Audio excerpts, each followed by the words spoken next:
결혼 준비를 하는 중에 헤어지는 사람들이 꽤나 많다고 들었어요. 단지 그게 제 이야기일 거라고는 여태껏 한 번도 생각해 본 적이 없었을 뿐이지요. 세상에 단점 없는 사람이 어디 있겠어요. 어지간한 일이라면 긴 시간 연애해온 만큼 몰랐던 사실이라도 제가 묻고 넘어가겠는데, 이건 제가 남자친구랑 결혼을 하는 건지 예비 신우자리랑 결혼을 하는 건지 싶을 정도로 헷갈려서 결국엔 결단을 내렸습니다. 진작에 저희 어머니 말을 들었다면 적어도 결혼 준비를 시작한 몇 달 안 되는 시간이나마 낭비하지는 않았을 텐데, 제가 뭐가 잘났다고 무슨 고집을 그렇게 부렸나 싶어요. 어른들 말 들어서 손해볼 게 없다는 게 무조건 맞는 말은 아니겠지만 괜히 있는 말이 아니라는 생각을 갖게 되었습니다. 결혼까지 생각했던 남자친구와는 인연이라는 길다면 길고 짧다면 짧은 시간을 연애했습니다. 둘이 서로가 차이가 나지 않는 그냥 어디서나 볼 수 있는 평범한 한 쌍이었어요. 둘 다 서로 서울에 있는 비슷한 수준의 대학교를 졸업했고, 졸업 후에도 적당히 괜찮은 조건의 회사를 다니고 있었지요. 서로를 아는 지인들의 소개로 처음 알게 되었고, 서로 집이 가까운 곳에 있다 보니 그만큼 더 자주 만나게 되면서 결국 결혼 이야기까지 나오게 되었습니다. 무난하게 모난 것 없고 조용한 성격이 적어도 결혼하면 다툴 일은 많이 없겠다는 생각을 갖게 만들었고, 가장 좋은 장점 중에 하나라고 생각했어요. 공통점보다는 다른 점이 더 많았지만 서로 다른 점이 많아야지 안 싸우고 잘 산다는 말이 있잖아요. 연애를 하면서 제가 남자친구를 먼저 저희 부모님께 소개를 시키게 되었습니다. 싹싹한 성격은 아니기에 분위기를 주도하거나 하진 않았지만 그건 그거 나름대로 저희 부모님한테 좋은 모습으로 보였나 봐요. 남자친구를 엄청 좋게 보셨는데 그래서 그랬나 자연스럽게 저도 남자친구와의 결혼을 열린 마음으로 생각을 하게 되었던 것 같네요. 제 나이가 30대 초반이고 남자친구는 벌써 나이가 30대 중반이 되던 상황이었어요. 그렇다 보니 연애만 하는 게 아니고 서로 결혼에 대해서 생각해 볼 시기이기도 했습니다. 그리고 제가 남자친구와의 결혼에 대해서 생각을 시작할 때쯤에 남자친구가 먼저 저에게 결혼하자는 이야기를 꺼내게 되었고요. 그때까지는 저도 여느 다른 사람들 마냥 결혼하고 가정을 꾸리고 그렇게 행복하게 살아갈 거라 믿어 의심치 않았습니다. 그런데 결혼 준비를 하는 과정에서 남자친구의 누나, 그러니까 저한테는 신우가 될 뻔했던 그 사람을 만나고부터 점점 제가 생각했던 이상적인 결혼과 현실이 서로 다르다는 걸 느끼기 시작했어요. 연애하는 동안 남자친구의 누나를 직접 만나본 적은 없었습니다. 하지만 위로 나이 차가 좀 나는 누나가 있다는 건 이미 알고 있었어요. 남자친구가 언젠가 누나에 대해서 제게 이야기를 꺼낸 적이 있었거든요. 자기 인생에 있어서 누나한테 정말 큰 도움을 받았다는 식의 이야기였어요. 자기가 학창시절에 공부도 똑바로 안 하고 동네방네 사고나 치고 다니던 문제아였는데 누나가 자기를 바로잡아주면서 정신 차리고 공부를 시작했다고 하네요. 그렇게 인서울 대학에 합격도 하게 되었고 그걸 바탕으로 취직도 하게 되었다는 거예요. 따지고 보면 누나가 지금의 자기 자신을 만든 거나 다름이 없다며 누나 도움이 아니면 지금 회사는커녕 어디 하루하루 일거리 없나 기웃거리면서 하루 벌어 하루 먹고 사는 그런 삶을 살았을 거라 말한 적이 있었습니다. 그때는 그냥 그렇구나 하고 넘겼고 크게 신경 쓰지 않았어요. 지나가면서 나온 이야기이기도 했고 솔직히 이야기만 들었을 때 이걸 이상하게 들을 만한 부분은 하나도 없었기 때문입니다. 저 또한 제 밑으로 남동생이 있는데 오히려 그 이야기를 처음 들었을 때는 남자친구의 누나가 대단하다는 생각을 하기도 했어요. 같은 누나의 입장으로 저는 제 동생의 인생에 그렇다 할 영향력이 있는 그런 누나는 아니었거든요. 물론 남자친구와 남자친구 누나는 10살 가까이 터울이 있고 저랑 제 남동생은 고작 2살 차이밖에 나지 않기에 서로를 비교하기에는 조금 어폐가 있긴 하지만 아무튼 간에 그렇게 남자친구 누나에 대해서 한 번 이야기를 들은 게 전부였지 실제로 만날 기회는 연애하는 동안 한 번도 없었어요. 남자친구도 굳이 저를 누나에게 소개시키려 하지 않았고요. 그렇기 때문에 그때까진 제 신우가 될 수도 있던 사람이 그 정도로 정신이 나간 사람이라는 걸 알 수 없었습니다. 결혼 허락을 받으러 처음 남자친구 집에 갔을 때도 남자친구의 누나는 일이 바쁘다는 이유로 만나질 못했었거든요. 그래도 그날에는 남자친구 부모님이 저를 워낙 괜찮게 보셔서 하루빨리 날짜를 잡느니 하자는 그런 이야기가 오고 가곤 했어요. 말씀드렸다시피 저는 벌써 부모님께 남자친구를 소개를 시켰었고 두 분도 남자친구를 사윗감으로 좋게 보고 계셨기에 결혼 허락을 받는 과정이 어려운 부분은 하나도 없었습니다. 양가에서 서로 사위 될 사람과 며느리 될 사람을 저렇게 마음에 들어하니 더 두고 볼 것도 없었는데 거기서 제가 생각도 못한 사람이 하나 나타나게 되었으니 그게 바로 남자친구의 누나였어요. 남자친구의 누나를 처음 만나게 된 건 양가 상견례 자리에서였습니다. 제 동생은 따로 참석하지는 않았지만 남자친구의 누나가 이번에는 참석을 했거든요. 가족의 일원인데 그 자리에 동석을 한 게 이상하거나 잘못되었다거나 생각하지는 않았어요. 오히려 하는 것도 없으면서 자리가 불편할 것 같다고 불참한 제 동생이 원망스러웠지요. 심지어 처음엔 결혼 전에 남자친구의 누나를 한 번이라도 만나서 다행이라 생각했습니다. 인상도 평범했고 누나가 동생을 엄청 챙기는구나 싶은 느낌 정도밖에 받지 못했어요. 그런데 상견례 자리가 끝나고 집에 돌아와서 저희 어머니께서 표정이 많이 심란해 보이시더라고요. 그러더니 저한테 심각한 표정으로 하시는 말씀이 이 결혼을 다시 생각해보면 어떻겠냐는 충격적인 말을 하시더라고요. 누구보다 제 남자친구를 마음에 들어하셨고 농담처럼 사위라고 부를 때도 있던 분이셨는데 상견례 자리에서 양가 어른들끼리 의견 충돌이 있던 것도 아닌데 갑자기 어머니께서 저러시니 저도 많이 놀랐어요. 어머니께 방금 상견례 마치고 왔는데 그게 무슨 말씀이시냐 물었어요. 어머니께서 하시는 말씀이 오늘 쭉 보아하니 신우 자리가 아주 보통이 아닐 것 같다고 하시더군요. 제가 그 누나를 이길 수 있을 것 같지는 않고 결혼하고 나면 그로 인해 고생문이 열릴게 훤히 보여서 그런다는 거예요. 저는 솔직히 그때 그 순간에는 어머니가 갑자기 왜 저러시나 싶었습니다. 이야기 다 끝난 상황에 결혼을 뒤집어 엎어야 한다고 말씀하시는 게 말이에요. 게다가 제가 봤을 땐 그런 느낌은 전혀 없었고 평범하게 우애 깊은 남매의 모습처럼밖에 보이질 않았었거든요. 누나가 동생 챙기고 동생이 누나 챙기고 귀찮다고 안 나온 제 동생하고 비교해보면 얼마나 보기 좋은 모습 아니냐고 어머니 말에 대들었었지요. 그랬더니 어머니께서 저에게 말하시기를 어머니께서 살아온 세월이 몇 년인데 웬만한 사람들 딱 보면 안다고 하시면서 걱정이 돼서 그런다 하시더라고요. 다른 사람 일도 아니고 니네 큰고모가 딱 그런 신우였다고 하시면서요. 저희 친가 쪽 그러니까 저희 할머니께서 아들 욕심이 있으셔서 아버지 위로 누나가 4명이나 있어요. 아버지 위로 큰아버지도 계시긴 하는데 아들 하나 잘못되면 어쩌냐며 두 번째 아들을 봐야 한다고 해서 그렇게 된 거래요. 아무튼 덕분에 어머니께서는 졸지에 4명의 신우에게서 시집살이를 당하셨다고 해요. 그런데 당시 아버지는 어머니한테 시집살이가 다 그런 거 아니겠냐며 너가 참아라 하는 식으로 따로 중간 역할을 안 해주셨다 합니다. 그도 그럴 게 큰고모와 아버지가 터울이 많이 나서 큰고모가 아버지를 업어 키우다시피 했대요. 그러니 당시 아버지는 큰고모의 말을 거역할 수 없던 상황이었고 그런데 그 피해는 고스란히 저희 어머니가 받으셨던 거예요. 할아버지, 할머니 돌아가시고 나서부터는 큰고모가 저희 부모님한테 키워준 값을 내놓으라며 매달 생활비 100만 원씩 보내라고까지 해서 그제서야 아버지가 정신 차리고 큰고모와는 연을 끊고 지내고 있어요. 아무튼 그것 때문에 아직도 저희 어머니는 큰고모 이야기만 나오면 치를 떠시는데 어머니 말씀은 큰고모가 딱 그 짝이라고 하시면서 당신이 보낸 고된 시간을 딸인 제가 똑같이 받을까봐 걱정이 된다 하시대요. 남자친구가 순한 성격에 싫은 소리 하나 못하는 성격인데 과연지 누나랑 제가 문제가 생겼을 때 딱 부러지게 중간 역할도 못할 것 같고 저희 아버지 마냥 누나 뜻에 따르자 네가 참아라 할 것 같다고 하시더라고요. 아직 결혼 날짜를 잡은 것도 아닌데 더 늦기 전에 무르는 게 좋지 않겠냐고 하시길래 제가 요즘 이때가 어느 땐데 신우 시집살이 이야기를 하시냐고 세상이 많이 변했다고 걱정 붙들어 매라고 말을 제가 딱 잘라버렸어요. 걱정하시는 어머니를 뒤로하고 저는 저대로 다시 결혼 준비에 집중을 하기 시작했습니다.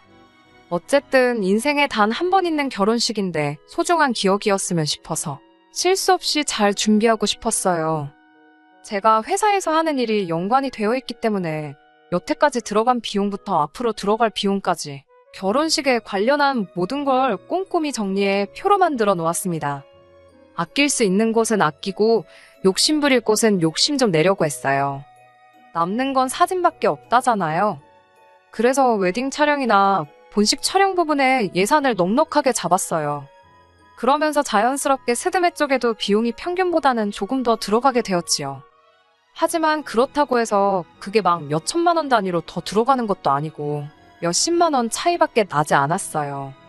남자친구도 자기는 이런 거 잘 모른다며 저보고 알아서 잘 준비하라고 말을 했는데 제가 정리해놓은 표를 보여주고 며칠 지나지 않아서 갑자기 결혼식 비용에 대해서 길게 할 말이 있다고 저를 불러내더라고요.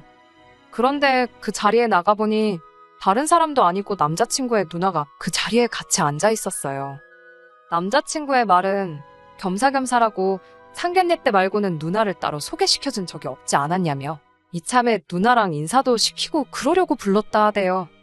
그때부터 촉이 안 좋긴 했는데 역시나 안 좋은 예감이 틀리는 법이 없더라고요. 남자친구의 누나가 제가 남자친구한테 보내줬던 예산을 정리해놓은 표를 들이밀면서 옳게 될 사람이 씀씀이가 아주 보통이 아닌 것 같아. 신우되는 사람으로 그냥 두고 볼 수가 없어서 한마디 하러 나왔다는 말을 하더라고요. 그때 문득 어머니께서 제게 걱정되었다고 하신 그 말이 떠올라서 아차 싶었습니다. 그리고 제가 준비한 예산을 두고 주저리 꼬투리를 잡기 시작하더라고요. 웨딩홀 식사는 미리 먹어봤느냐 하는 사소한 잔소리로 시작해서 본격적으로 시비를 걸어오기 시작했어요. 저도 여기저기 알아봤고 결혼식 비용에 신혼여행까지 포함해 2천이면 평균적인 비용이라고 알고 있었는데 돈을 물쓰듯이 쓰네 어쩌네 하면서 내 결혼식인데도 마치 자기가 결혼하는 것 마냥 이것도 잘 알아본 것 맞냐 저건 너무 비싼 거 아니냐 하면서 자기 말만 들으면 결혼식 비용을 반으로 줄여주겠다니 어쩌니 허세를 다 부리더라고요. 결혼식 영상이니 웨딩 사진이니 결혼하고 나서 아이라도 태어나보라고 그런 거 보면서 추억에 잠길 여유 같은 게 없는 것이 현실이라면서 쓸데없는 데다가 거금을 쓰지 말라더라고요. 시간을 돌릴 수가 있으면 자기는 웨딩 사진부터 생략하겠다나 어쩐다나요. 그러더니 스드메도 자기가 다니는 동네 미용실 언니한테 부탁할 테니 그 사람한테 받으라고 하고 촬영도 자기 지인 중에 사진 아주 기가 막히게 찍는 사람이 있다며 그 사람한테 부탁을 하겠다는 겁니다. 돈 아끼는 것도 좋지만 각자 분야의 프로페셔널들이 있고 저도 다 알아보고 진행한 건데 뭐 저렇게 감노하라, 배노하라 하는 건지. 그런데 그 와중에 남자친구도 지 누나 말에 고개를 끄덕이면서 이렇게 돈을 아낄 수 있는 부분이 많았냐고 하면서 역시 경험을 무시할 수는 없다면서 누나 대단하다고 엄지를 축혀 올려 세우고 있더라고요. 애초에 내가 내 결혼식을 어떻게 하는 건 이제 더 이상 중요한 문제가 아닌 듯 싶었어요. 제가 알아서 하겠다는 말을 하기도 전에 그럼 스드메랑 촬영은 이렇게 넘어가면 되고 하면서 다음 할 말을 또 끄집어내더라고요. 저희가 생각해둔 결혼식 날짜가 내년 3월 중순쯤 추위가 살짝 풀릴 때쯤에 올릴 계획이었어요. 그런데 신우가 날짜를 듣더니 결혼식까지 아직 5개월이나 더 남지 않았냐며 시간을 아끼려면 지금 임신을 해야 한다고 하는 겁니다. 남자친구도 30대 중반이면 이른 나이가 아닌데 뭐 여자 나이 30대 초반이면 늦은 거라고 아이한테 안 좋은 영향이 있을 수도 있다면서 하루라도 유전자가 젊을 때 아이를 가져야 한다는 거예요. 그러면서 아직 5개월이나 시간이 남았으니 결혼식 올리기 전에 아이를 가질 수 있도록 지금부터 노력을 하라는 겁니다. 애를 미리미리 만들어두라니 무슨 음식 재료 준비하는 것도 아니고 저걸 말이라고 하는가 싶었어요. 이미 어머니 말씀이 떠올라서 이 결혼은 어머니 말대로 뒤집어 엎어버리는 게 맞구나 하는 생각이 들었습니다만 그래도 뭐라 한마디 해주기 전까지는 제 속이 풀리지 않을 것 같아서 어디 얼마나 더 선을 넘으려고 그러나 보자 싶어서 자리를 지키고 앉아 있었어요. 아니나 다를까 저한테 결혼자금으로 모아놓은 돈에 대해서 묻더라고요. 제가 모은 돈이 1억, 남자친구가 모아놓은 게 1억 4천이었거든요. 이미 남자친구와는 서로 얼마 모았는지를 오픈해 놓은 상황이었고 그 예산에 맞춰서 제가 주도적으로 예산을 짜고 있던 상황이었지요. 제가 작성한 표도 인쇄해서 가지고 있었는데 분명히 남자친구의 누나가 제가 모아놓은 돈이 지 동생보다 4천이 적다는 사실을 모르고 물어봤을 거라는 생각이 들지 않았습니다.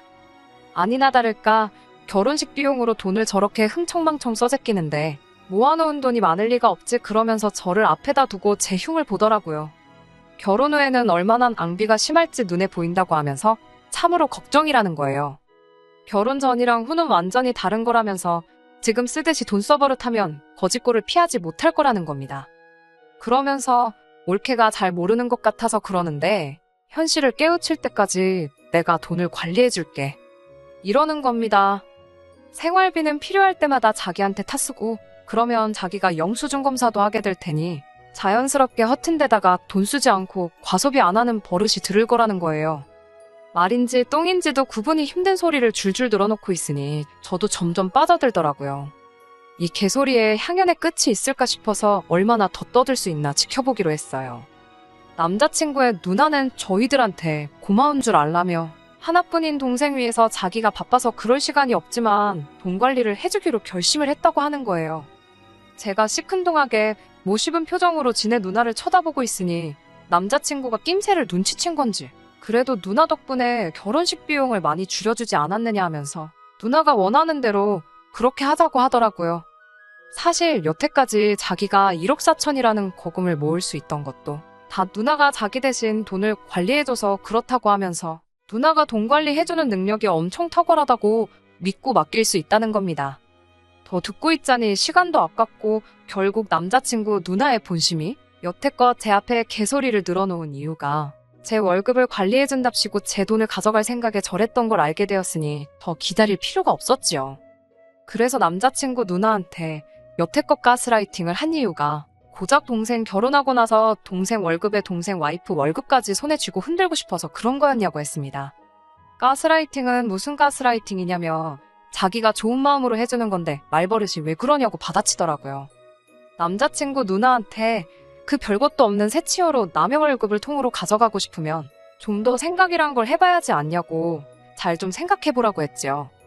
남자친구가 저보다 모아놓은 돈의 액수가 많은 건 사실입니다만 남자친구나 남자친구 누나가 생각하지 않은 게 하나 있어요. 남자친구랑 제가 6살 차이가 납니다. 군대 다녀온 걸 감안하더라도 저보다 4년을 더 사회생활을 했고요. 그러니 따지고 보면 제가 돈을 더 많이 모은 거나 마찬가지잖아요. 남자친구 누나한테 그건 알고서 내 씀씀이를 가지고 뭐라 하는 거냐 따지니 어디서 꿀을 훔쳐먹고 왔는지 벙어리가 돼서 아무 말도 못하고 있더라고요. 남자친구한테도 안타깝게도 우리 결혼 준비는 오늘부로 여기서 전부 끝내야 될 것 같다고 파혼 선언을 해버렸습니다. 한마디 더 덧붙여서 남자친구에게 가만 보니 내가 니네 누나보다 돈 관리도 훨씬 잘하는 것 같은데 니네 누나한테 맡길 거면 내가 수수료 조금만 가져갈 테니 나한테 맡기는 게 어떻겠냐 말했어요. 남자친구는 많이 혼란스러운 표정이었습니다. 솔직히 여태 만나온 시간이 있어서 그랬나 안타까운 마음이 들긴 했지만 평생 남자친구 누나한테 휘둘리며 사는 결혼 생활을 택하는 것보단 파혼이란 결정이 100번 옳다 생각했습니다. 마지막으로 남자친구한테도 정신 똑바로 차리라고 한마디 했어요.